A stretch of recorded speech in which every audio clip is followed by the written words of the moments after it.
et kui sul on olnud pikemat aega mingisugused mõtted ja ideed, et siis lõpuks kuidagi need kokku võtta ja hakata tegutsema selles mõttes, et see ei ole ainult enam idee tasandil, et sa hakkad järjest rohkem nägema, kui palju tegelikult on seal taga tööd ja neid asju, mille peale sa justkui esialgselt ei mõtle.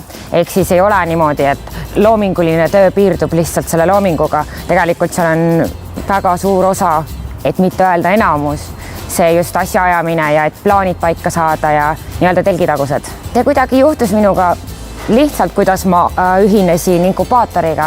Tegelikult mina ei olnud eelnevalt kuulnudki sellest ja siis Katrin kirjutas mulle. Katrin oli hoopis kuskilt minust kuulnud. See tundus mulle väga hädavajalik ja väga huvitav, et saada nii-öelda minu need asjad natuke koondatud ja käima. Ja sellel põhjusel ma ühinesingi.